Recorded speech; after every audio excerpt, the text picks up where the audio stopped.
চার নম্বর ঈমান ভঙ্গকারী বিষয় হচ্ছে, যেই ব্যক্তি বিশ্বাস করবে আন্না হাদিয়া গায়রিন নবী আকমালু মিন হাদিহি, নবী সাল্লাল্লাহু আলাইহি ওয়াসাল্লামের নিয়ে আসা আদর্শ ছাড়া অন্য আদর্শ বেশি পারফেক্ট, বেশি ভালো।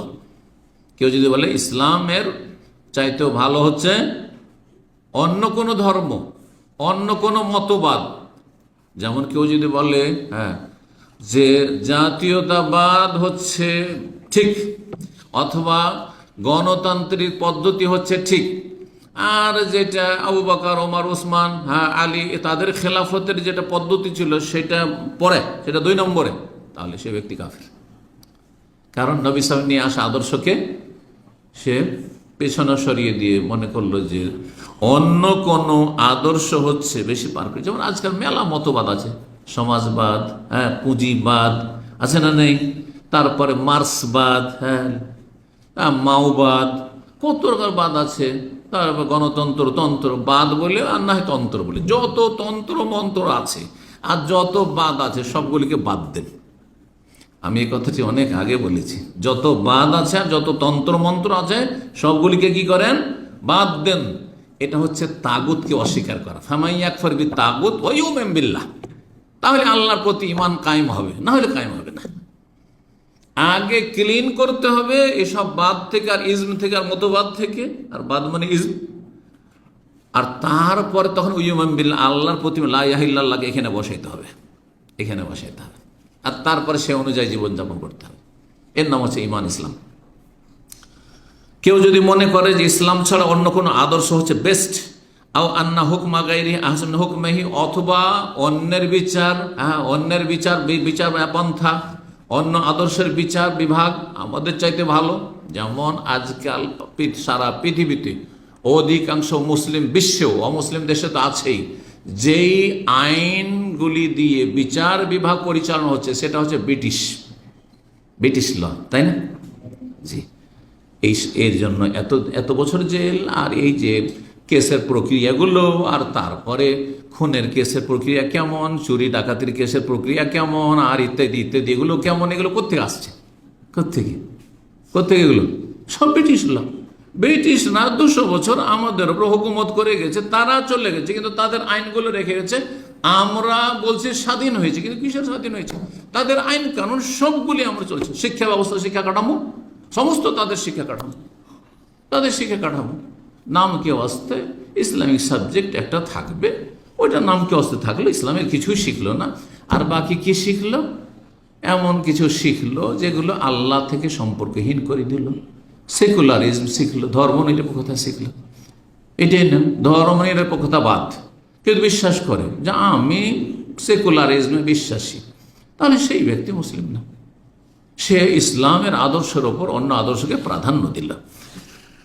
এইরকম কেউ যদি মনে করে যে সুফিবাদকে বিশ্বাস করে, এটা সুফিটাও, এটাও বাদ, এটাকেও বাদ দিতে হবে।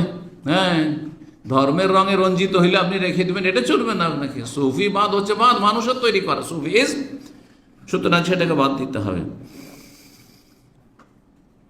এই মানব রচিত বিধান, এক কথা এর অন্য নাম হচ্ছে মানব রচিত বিধানকে ইসলামের চাইতে শ্রেষ্ঠ মনে করা অথবা সমান মনে করা। আর কয়েকটি আছে, সবগুলি কুফরি হবে, শুধু 1-2 আছে যেগুলো কুফরি হবে না, ফাসিকি হবে বা জুলম হবে। 1 নম্বর হচ্ছে মানি তাকাদ, যে ব্যক্তি বিশ্বাস করলো, শেখ বাজ রাহিমাহুল্লাহ বলছেন, আন্নাল আনজামাত ওয়াল কাওয়ানিন আল্লাতী ইয়াসুন্নুহা নাস আফজাল মিন শরিয়াতিল ইসলাম, যেসব মানব রচিত বিধিবিধান, আইন কানুন আছে মানুষের তৈরি করা, সেগুলি ইসলামী শরিয়ার বিধানের চাইতে উৎকৃষ্ট, তাহলে সে কাফের। 2 নম্বর হচ্ছে আও আন্না মুসাওয়াতুন লাহা, মানব রচিত বিধান আর ইসলামের বিধান সমান, চোরের হাত কাটা আর চোরকে 2 বছর জেল দেওয়া সমান, তাহলে সে কাফের। 3 নম্বর আও ইয়াজুজু তাহাকুম ইলাইহা, মানব রচিত বিধান দিয়ে যে আদালতে ফয়সালা হয় তাদের কাছে বিচার চাওয়া ইসলাম বাদ দিয়ে জায়েজ মনে করে যদি, ওয়ালাউ ইতাকাদ আন্নাল হুকমা বিশান আফজাল, শরীয়তের হুকুম বেশি ভালো, তবে শরীয়তের হুকুম যদি নাও হয় তাহলে মানব রচিত বিধান দিয়ে যদি ফয়সালা হয় তাহলে সেটাও চলে যদি মনে করে, আর সে বিচার নিতে গেল। এই জন্য নিরুপায় না হইলে মানব রচিত বিধান দিয়ে যেখানে বিচার ফয়সালা করছে সেখানে আমরা বিচার চাইতে যাব না, আমরা নিজেরাই যদি মীমাংসা করে নিতে পারি তাহলে কখনো যাবো না। জমি জায়গা নিয়ে আপনার ঝগড়া, হ্যাঁ, হক নিয়ে ঝগড়া, তাহলে আপনারা নিজেরা সেরে নেবেছে। নিজেরা যদি সেরে নিতে পারেন সবচেয়ে ভালো। আর যদি দেখেন যান না, এতে তো বেইমানি করে আমার জমি জায়গা বাড়ি ঘর সব নিয়ে যাচ্ছে, তাহলে তখন সেই মানবরচিত বিধান দিয়ে যারা ফয়সালা, তাদের কাছে আপনার ন্যায্য অধিকার উদ্ধার করার জন্য আপনি শরণাপন্ন হইতে পারবেন বা তাদের দ্বারস্থ হইতে পারবেন। কিন্তু স্বেচ্ছায় আপনি বিয়ের শাদীর একটু ঝগড়া, একটা তালাকের সমস্যা, পারিবারিক স্বামী স্ত্রী সমস্যা, আর দিলেন চট করে দিলেন কেস করে কোথায়? মানবরচিত আদালতে, যেখানে বিচার হচ্ছে মানবরচিত বিধান দিয়ে। আর সেখানে করলো কি পশ্চিম আইনে, যে স্বামীর যা ব্যাংক ব্যালেন্স ছিল, যা বাড়িঘর ছিল, আর সেগুলো ভাগাভাগি করে অর্ধেকটা স্ত্রীকে দিয়ে দিল, যাও লাইফ পার্টনার, যাও ডিভোর্স হয়ে গেল, অর্ধেক দিয়ে দিল। জানেন না পশ্চিমা দেশে অর্ধেক দিয়ে দেওয়া হবে। হ্যাঁ, বরং আমি এরকম জানি যে বাড়ি যদি থাকে তো বাড়িটা দিয়ে দিবে ওই স্ত্রীকে, ওই মহিলাকে, আর স্বামীকে বাড়ি থেকে তাড়িয়ে দেবে, যা বাঘ, জানা বলছে, অথচ বাড়ি আপনার নামে আছে। জায়েজ? হারাম। আপনি বলছেন আমি সরকার দিয়েছে, এটা আদালতে আমি ডিগ্রি পেয়েছি, আমি জিতেছি, হারাম আপনার জন্য, এটা হারাম। এটা মানবরচিত বিধানে ফয়সালাতে সন্তুষ্টি প্রকাশ করলেন, কুফরি, এটি কুফরি কাজ এটি। অথবা কেউ যদি মনে করে, 4 নম্বরে বলছেন রাহিমাহুল্লাহ, যে আন্না নিজাম লায়াসলুহু তাতবিক ফিল কারিল 21 শতাব্দীতে দুনিয়া এত উন্নতি করেছে, এখন ইসলামী শরিয়া চলবে না, এগুলো মধ্যযুগীয় আইন, তাহলে সে কাফের। আজকাল মধ্যযুগে বলছে না, এটা কুফরি কথা, ভালো করে মনে রাখবেন, কখনো বলবেন না। যারা বলবে তাদেরকে সতর্ক সাবধান করবেন, তোমার ঈমান গেছে, তুমি এখনো ফিরে আসো, না হলে তুমি জাহান্নামে যাবে।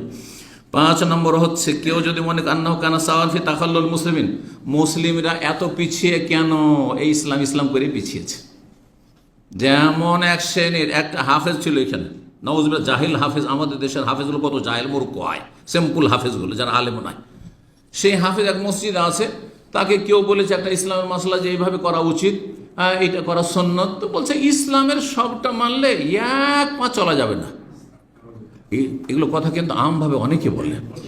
হ্যাঁ, পর্দার কথা বলছেন কোনো মহিলাকে, আর ইসলামের সবগুলো মানলে আর করে খেতে হয়েছে না, হ্যাঁ, আর সংসার চলবে না। নাউজুবিল্লাহ, সে কাফের হয়ে গেল, কুফরি করলো। তার মানে ইসলাম, আল্লাহ এমন জালেমানা বিধান দিয়েছেন, এমন অবিচার করেছেন যে আর দুনিয়া চলা যাবে না, সংসার থেকে বনে জঙ্গলে চলে যেত নাকি। নাউজুবিল্লাহ, কুফরি কথা এটি। জি। 6 নম্বর বলছেন, আও আন্নাহু ইয়াহসুলু ফি ইলাকাতিল মারই বিরাব্বিহি দুনা ইয়াতাদাখাল ফি শুউনিল হায়াতিল উখরা ওয়া ইয়াদখুলু ফিহা আইযান। বলছেন অথবা কেউ মনে করলো যে ধর্ম হচ্ছে বাস এখানে, আমি বলি কিন্তু সেকুলারিজম, ধর্ম হচ্ছে কোথায়? আরে ধর্ম মনের ব্যাপার, আমার ধর্ম আমি করবো, এখানে আছে। হ্যাঁ, আপনার ব্যাপার আপনার। তারপরে দুনিয়ার সাথে কি সম্পর্ক? একজন হেডমাস্টার উচ্চ মাধ্যমিক স্কুলের, সে একবার আমার সাথে দেখা করতে গিয়ে, আরে কথায় বলে ফেলেছে, বলছে যে আমরা ব্যাংকে যে ইন্টারেস্ট দিচ্ছে সেখানে আবার ইসলামের কি আছে? ইসলাম নামাজ রোজা হজ যাকাত করছি, ব্যাংকে ইন্টারেস্ট দিচ্ছে, অসুবিধাটা কি? নিলাম। নাউজুবিল্লাহ। তাহলে এই যদি অবস্থা, এত উচ্চশিক্ষিত লোকদের, যে MA পাস করেছে, আর তারপরে একটা হেডমাস্টার, সুবহানাল্লাহ, তার ছাত্রদের অবস্থা কি হবে? ছাত্ররা কি হবে, কোথায় যাবে? তাহলে এরা কেন নাস্তিক হবে না, কেন বেদিন হবে না? আল্লাহুল মুস্তাআন। জি। তো শুধু ব্যক্তি জীবনের সাথে ধর্মের সম্পর্ক, পারিবারিক জীবনের সাথে কোনো সম্পর্ক নেই, সমাজের সাথে ইসলামের কোনো সম্পর্ক, ধর্মের কোনো, ধর্ম শুধু এখানে রাখেন। ধর্ম মানে মসজিদ, ধর্ম মানে মন্দির, ধর্ম অন্য ধর্মের সম্পর্কে যেমন ধারণা, ইসলাম সম্পর্কে তাদের ধারণা, ধর্ম মানে মোল্লার দৌড় মসজিদ। ধর্ম, আপনি রাস্তাঘাটে ধর্মের কথা বলবেন না, আপনি হ্যাঁ ব্যবসা বাণিজ্য আবার ধর্মের কথা বলবেন, এটা হালাল ওইটা হারাম, এটা বলবেন না আপনি। জি। 7 নম্বর, হ্যাঁ, ঈমান ভঙ্গকারী বিষয় মানে একটি নবী যে বলছে মানব রচিত বিধান দিয়ে ফয়সালা করলে 7 নম্বর ওইটার ভাগ বলছি। মাইয়ারা, কেউ যদি মনে করে আন্না ইনফাজা হুকমিল্লাহি ফি কাতিয়াতিল সারিকি আও রাজমিজ জানিল মুহসান লা ইউনাসিবুল আসরাল হাজির, দণ্ডবিধানগুলি আজকাল বাস্তবায়ন করা এই যুগ উপযোগী নয়। আজকালকার যুগে চোরের হাত কাটা চলবে না, অচল। আজকালকার যুগে জেনার শাস্তি দেয়, মৃত্যুদণ্ড দেওয়া, অথবা 100টি বেত্রাঘাত করা অবিবাহিতাকে, এগুলো অচল, এগুলি আসলে এই যুগের জন্য নয়। তাহলে সেই ব্যক্তিও কাফের হয়ে যাবে, তার ঈমান ভঙ্গ হয়ে গেল। 8 নম্বর, কেউ যদি মনে করলো মানে ইয়াতাকান্না ইয়াজুজুল হুকম বিগাইরি শরিয়াতিল্লাহ ফিল মুআমালাত আবিল হুদুদ আও গায়রিহিমা, কেউ যদি মনে করে আল্লাহর শরীয়ত ছাড়া অন্য কিছু দিয়েও বিচার করা যাবে দুনিয়াবি ব্যাপারে, দুনিয়ার বিষয়, লেনদেনের বিষয়ে, ব্যবসা বাণিজ্যের বিষয়ে, চলাফেরার বিষয়ে, বিবাহ শাদীর বিষয়ে, তালাকের বিষয়ে, এগুলো বিষয়ে জরুরি নয় যে ইসলামের আলোকে সেগুলি করতে হবে। কেউ যদি মনে করে তাহলে সেই ব্যক্তি কাফের হয়ে যাবে। কাফের কখন হবে না? যখন একটি ফয়সালা করছে কিন্তু সে সেটা জানছে যেটা হারাম, কিন্তু কেন করছে? বলছে ভাই আমাকে, আমার চাকরি কি করব, আমার তো পেট চলে না, আমি জানছি যেটা গুনহার কাজ, ওনার কাজ এটা জানছি, নাজায়েজ কাজ আমি জানছি, মানছি, কিন্তু আমি কিসের জন্য করছি? এই জন্য করছি, আমি দুনিয়ার একটা স্বার্থে করছি। তখন তাকে কাফের বলতে পারবেন না, তখন তাকে কাফের বলতে পারবেন না। কয়টি বললাম? 4টি নিয়ে আলোচনা হয়েছে, তাই না? 4টি বিষয় নিয়ে। তো চতুর্থটি কি? মানব রচিত বিধান, নবী সাল্লাল্লাহু আলাইহি সাল্লাম নিয়ে আসা আদর্শ ছাড়া অন্য কোন আদর্শকে কেউ যদি ইসলামের আদর্শের চাইতে উত্তম বলে, সমান বলে, অথবা যেসব 8 ভাগে ভাগ করে বললাম, বিস্তারিত আলোচনা করলাম। 5 নম্বর যে বিষয়টি, সেটা দিয়ে শেষ করব, যাতে করে আর 5টি বাকি থাকে, সামনের সপ্তাহে ইনশাআল্লাহ আল্লাহ তৌফিক দিলে শেষ করব। সেটা হচ্ছে যে নবী সাল্লাল্লাহু আলাইহি ওয়াসাল্লাম যে আদর্শ নিয়ে এসেছেন, সেটা আকীদা হোক, ইবাদত বন্দেগী হোক, আখলাক চরিত্র হোক, হালাল হারাম হোক, জায়েজ নাজায়েজ হোক, কোনটা খাওয়া জায়েজ, কোনটা খাওয়া জায়েজ নাই, কোনটা করা জায়েজ, কোনটা করা জায়েজ নয়, কোনটা করণীয়, কোনটা বর্জনীয় ইত্যাদি, কোনটি সুন্নত, কোনটা সুন্নত নয় ইত্যাদি, এসব বিষয়গুলির কোনো একটি কেউ যদি ঘৃণা করে, যেমন কোন ব্যক্তি বাম হাতে কি করছে, চা খাচ্ছে, আমাদের দেশের একটু ফ্যাশন, কিন্তু কি করবে? ডান হাতে সিগারেট, বাম হাতে চা। দেখেছেন সিগারেট খোরদেরকে? জি। আপনি যখনই বলবেন তাকে ভাই বাম হাতে কেন আপনি পান করছেন, আরে বাদ দাও এগুলো, আমি এগুলোকে ঘৃণা করি, কথা বোঝা গেছে?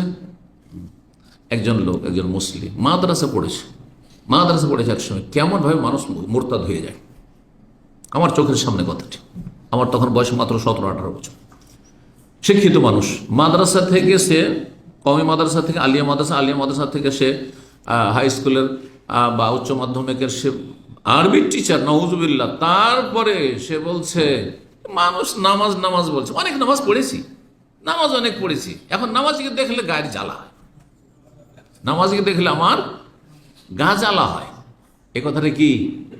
কুফর, ইমান ভঙ্গকারী বিষয়, ইমান নষ্ট হয়ে গেল, যা ছিল সব শেষ।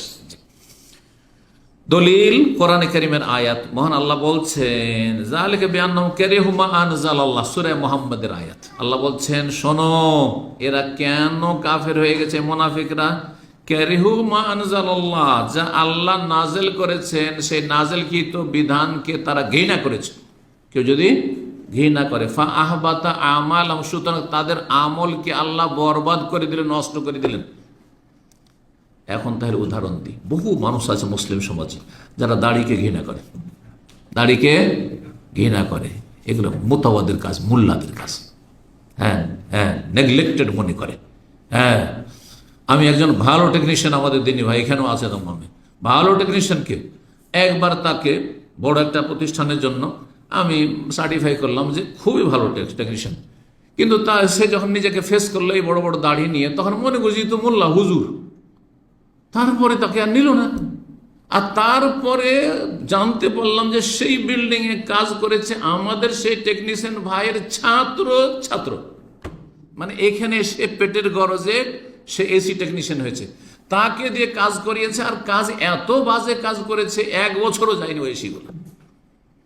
তাহলে ধারণাটা কি দাড়িওয়ালা সম্পর্কে? দাড়িওয়ালা মানে নেগলেক্টেড, না দাড়িওয়ালা মানে না, এই চলবে না। আচ্ছা, হোটেলে 3 স্টার হোটেল দাঁড়িয়ে নিয়ে গেছে আমাদের ভাই, ইন্টারভিউ দিয়েছে, সব কিছু ভাষাতে এক্সেলেন্ট, সব কিছুতে পাস, বলছে দাড়ি মুন্ডা এসো তাহলে চাকরি আছে তোমার।